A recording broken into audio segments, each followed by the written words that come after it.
Now, not only did Lufkin claim the school's first ever boys soccer state title, but the Panthers are bringing back the first ever soccer state championship to East Texas, period. Our Caleb Beams was in Georgetown for this historic day. Justin, it was a crazy and loud crowd here to support the Pack soccer team at Georgetown. Now, Lufkin's known for being a football powerhouse, but today it was a different kind of football taking center stage. Both the players and coaches say it was an amazing feeling to have the school and town behind them on this journey, and they admit winning 26 games was very hard to do, but it's something they're proud of, and they know that no team in the history of Lufkin soccer can say they've done that. We've had lots of great kids. We've had lots of good teams. This is for all of them. This is the pinnacle. Ever since the season started, we knew we had a good team. Those first three games, I'm glad that happened, because it woke us up, and we're here and we made it. We had the same routine mostly every game, and so we knew coming in that no matter what the score was, no matter what our streak was, everybody that gets on that field is 0-0, so we knew that we had to play just like it was our first game of the year. Now, one thing to note, I did talk to Superintendent Dr. LaTanya Goffney and Athletic Director Todd Quick, who both told me that they don't know what's going to happen yet when they get home, but they do expect there to be a community-wide celebration to honor this team of students who have brought the school their first ever soccer championship. Coach Quick also said that the team should be arriving back to Lufkin sometime between 8 and 9 o'clock tonight, and that he would find it amazing if the crowd showed up and welcomed these boys back with their gold medals. Reporting from Georgetown, Caleb Beams, East Texas Sports. All right, thanks, Caleb. Now, football season now over. The focus now switches to basketball, and several East Texas teams were greeted this week by a team that traveled halfway around the world to play them. KTRE's Caleb Beams talked to the Perth Wolves, who traveled all the way to East Texas from Australia.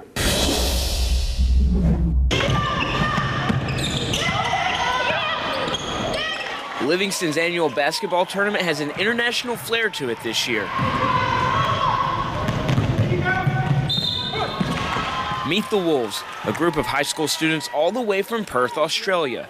They're a club team with ages ranging from 14 to 18, using their summer break to tour America. It's just all really overwhelming and really amazing experience. Players say they've seen a lot of stuff on the court, but the most interesting things have happened off the court.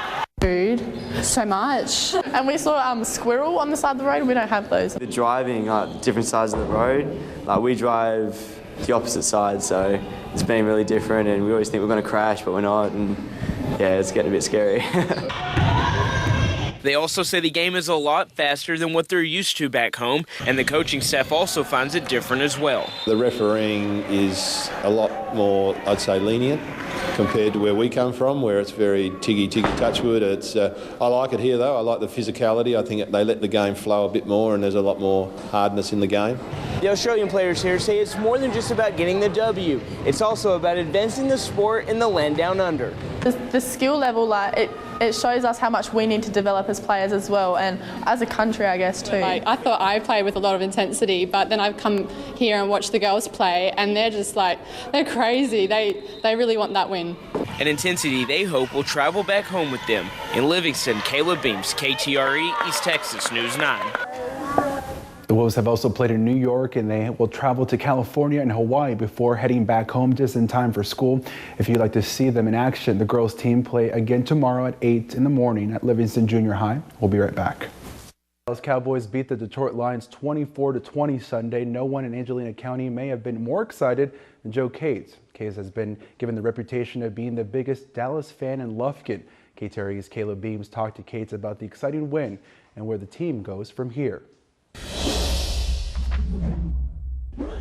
Enter the back room of Joe Cates' home, and you'll find a room full of football history. You know all the players. Mm-hmm. So it's not far to say that you are Lufkin's biggest Cowboy fan. I would say so, yes. Do you take pride in that? I take pride in it. Surrounded by his jerseys, banners, and countless autographs, Joe did what he's done for 13 weeks this fall. Watch the Cowboys win. And it's a win he thinks will go down in history as a defining moment for the franchise. This game will rank when they beat the Eagles and they went to San Francisco. Stafford is incomplete. And about that flag that magically disappeared? And he was face guarding. There is no penalty in NFL on face guarding. Okay? In fact, the tight end, he grabbed Hitchens' face mask. The win sets up a matchup with another NFC power, the Green Bay Packers, and it's a game that takes longtime fans back in time. The mercury has dipped to minus 15 degrees. The Ice Bowl, one of the most iconic games and the point where Cates became a Cowboy fan. That's where I got hooked, because I cried and cried. So you cried at the first Ice Bowl with the Packers? Kate said this matchup shouldn't be as cold, and he's confident in his boys. Because Rodgers has that leg injury, and it takes 3 weeks for that deal, and he's not fully healthy yet. So we're going to hit him. Confidence he hopes brings the team a 6th Lombardi trophy. Caleb Beams, KTRE, East Texas News 9. Kate says this Sunday he'll be watching the game at home like he always does. For more on this story, including his opinion on Lufkin's Des Bryant being part of the Cowboys' new set of triplets, you can head on over to our website, KTRE.com. Good Friday evening to you, East Texas. We're glad you're with us tonight. We are about 30 minutes away from seeing if the Cinderella slipper fits on the SFA Lumberjacks team. All week, fans have been ready for this game. SFA versus Virginia Commonwealth University in the NCAA tournament in San Diego, California. And longtime Jack fans have been waiting for this for a very long time. East Texas News 9's Caleb Beams talked with some fans about why they say the Jacks are already winners. Axe and Jacks. Everywhere you look in Nacogdoches, purple seems to be on the brain. And for longtime Lumberjack fans, that's understandable. I was here when they weren't winning. You know what I mean? It wasn't about the Lumberjacks. So for it to be all about the Lumberjacks now, it's like, oh. Well, I can remember back whenever you would go to watch the Lady Jacks play, and then whenever the Lady Jacks finished, you'd get up and leave. You wouldn't even watch the Lumberjacks. And now then, for them to do so well and have their own following, it's really exciting. And even new fans have bought in. It means a lot because they put in time and put in effort. Like to see like some of the guys grow up. Saying fans saw this coming would be untrue, which is what makes this year so memorable. It's been a fun ride, and a lot of my guys have been going to the games, and everyone seems to be supporting the Lumberjacks pretty well. I was really surprised with a coaching change and losing some key seniors this year. I assumed they were going to be, middle of the pack, something like that. I'm proud of SFA. I'm proud of our students, our athletes, everybody. It just makes me happy to see that, SFA is getting some recognition that it needs. They're just great kids, and the coach is such a gentleman, and everybody likes him. He could probably run for president in this town. I know he could. Longtime Lumberjack fans couldn't be more proud of their team. And win or lose, they say whatever happens past tonight, well, that's just icing on the cake. Reporting from Stephen F. Austin State University, Caleb Beams, KTRE, East Texas News 9. All right, the SFA Lumberjacks are entering the NCAA tournament for only the second time in program history. Your East Texas News leader. Some of the greatest in the game were here today as an East Texas football standout was laid to his final rest. Good evening to you, East Texas. We're glad you're with us on this Friday night. Family and friends of Rodney Thomas filled the high school gym in Groveton to remember the East Texas legend. Thomas was a standout at Groveton, leading the Indians to state football titles in 1989 and 1990. But as East Texas News 9's Caleb Beams learned today, it's not what the 41-year-old football star did on the field he will be remembered for most. It's what he did off the field. 1st and 10, Thomas again. What a move that was! Rodney Thomas made a name for himself on the field, but friends and family say his biggest impact was made off the field. Well done, my good and faithful servant, because that's what he said to our brother Rodney. Which is why it's easy to understand why over 1,000 people would pack the Groveton gym to remember a man that they say was taken too soon. Former Texas A&M coach R.C. Slocum said all week he's received messages from those affected by the running back, including former Aggies and Green Bay Packers head coach Mike Sherman. Although Rodney Thomas will always be recognized as one of the best players to ever have stepped on Kyle Field, I believe he would do his legacy a disservice if you think of him solely as a great player. His legacy as a son, a brother, a husband, a father, and a friend will last much longer than any of his exploits on the field or the trophies he captured on the football field. Story after story was read, but the most touching was from his brother, Darrell Williams, who recalled when Rodney put his own money into a vending machine that gave other players free drinks. See, I would know not to go and take stuff out of that machine, but Rodney had something else that was inside of him that would make him think that why don't I go and refill that, because they're going to mess up someone else's business. That was Rodney Thomas. And then a final request from a loving brother. You share those stories, you make that legend, he is a legend. You know, it's just his body is here, his soul is going on to be with the Lord. But Rodney Thomas touched so many lives that he's going to live on here on earth. Caleb Beams, KTRE, East Texas News 9. Well, Thomas died last Thursday, or last Saturday, that is, after suffering a heart attack. Well, Brandon Belt became an area hero, winning the World Series with the San Francisco Giants. The next big baseball star out of East Texas, well, it could be coming from Hemp Hill. East Tech Sports' Caleb Beams talked with the young star and his coach. Justin Twine, a three-sport star from Hemp Hill, is still over a year from graduating high school, but he already knows where he's going next. I just love baseball, and I believe it's my passion, and it's always been my dream to play baseball. And while most high school kids dream of going straight to the pros, Twine actually had a chance, but TCU made him think differently. I had a few pro teams come and watch me at the Banditos facility in Tomball, and they showed some interest, but it's made it feel like it's my home away from home. And when I visited a couple times, they showed respect to me, and I showed a lot of respect to them too for what they do. This will be Coach Justin Adams' second season with Twine, but he knew from day one he had something special. He has more pop than most of the kids that I've been around in the past. Special enough that both Twine and Adams believe the future is bright for this young athlete. I think that's every high school kid's dream, is to hopefully make it pro and win a World Series and represent. As long as he continues to work hard and put in the effort that he does, the sky's really the limit for him. TCU thinks Twine is good, but how good does Coach Adams think he is? That's a question Coach Adams doesn't want Twine knowing the answer to. Ranking him with some of the other good kids you've coached before, where does he rank? I'd hate to say that out loud and give him that satisfaction, but he's up there. Maybe in a few years, Twine will get his answer. In Hemp Hill, Caleb Beams, KTRE, East Texas Sports. Team USA is moving on in the World Cup, partly due to the leadership of Nacogdoches native Clint Dempsey. Dempsey has people all over the U.S. believing in the Americans' chances, and no one believes in them more than his hometown fans. East Texas News 9's Caleb Beams continues our team coverage where he met some kids hoping to be the next Clint Dempsey. The match may have not ended the way Nacogdoches soccer fans wanted, but all the talk was about their hometown hero, Clint Dempsey. Soccer is the biggest sport in the world, and for Clint Dempsey to be from Nacogdoches and to play on the world stage, it says a lot about, our small town and what people here can do.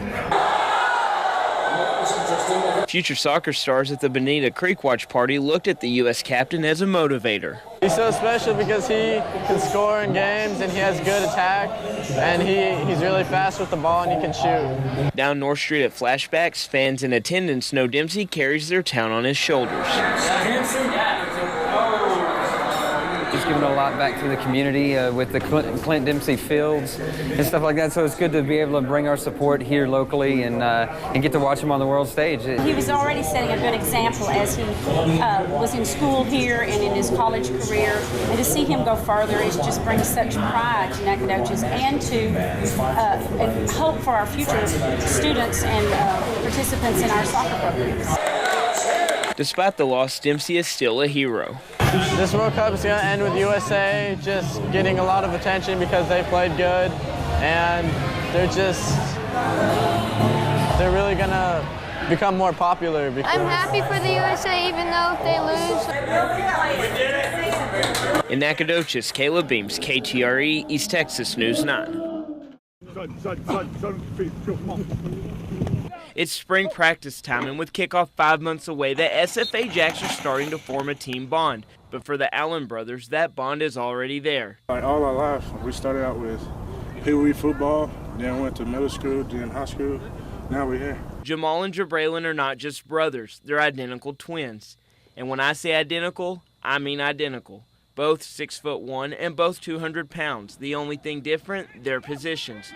Jabraylin a linebacker, Jamal a defensive back. And it's something that's been challenging for many to deal with on the gridiron. Pretty much same here. Everybody trying to figure us out, but being around everybody, they just picked up on it quick. So it's been challenging sometimes because they get us mixed up and then put us in different positions. They have been together every day of their lives, and college will be no different since they are roommates. See them every day. Is it hard sometimes? Oh, definitely. He get ugly. So no, it's. Yeah, I have to say it's better than to have a stranger. When coming out of high school, these two knew they would go together. It's a good feeling. I can imagine him not being here with me. It's overwhelming. I mean, not everyone have a twin brother or somebody they can just be with all the time, every day. So, I mean, for him to be beside me it's a blessing. And these former Lions from Frankston have only one goal when taking the field on Saturdays: respect. Prove everybody wrong, really. I know we can do it, and we're just out here to prove that. Reporting from SFA, Caleb Beams, KTRE, East Texas Sports 9. Thanks, Christelle. You know, it's not every day that the NFL sends a film crew out to East Texas, but when you're a top prospect in this year's draft, it happens. I mean, it's the stuff you never really thought about, but things just went so fast you didn't really have time to grasp. So fast that you might have missed Lane Johnson grow up from a small quarterback at Groveton High School to one of the top offensive tackles in this year's NFL draft, which is why the NFL Network brought Johnson and his former coach Keith Thomas back together for a special segment. I wanted to, show them where I came from, kind of my roots, and my upbringing here at Groveton and all the positions I played, and kind of where it all started. So it's a big honor, and then to include some of the people that helped me along the way. The special will focus on those who inspired draft picks. Johnson had only one choice. For him to nominate me to come up here and do this with him was just, it's a blessing for me and something I won't never forget. Those who know Johnson best say that this was not a surprise and feel that he only brings pride to the small community.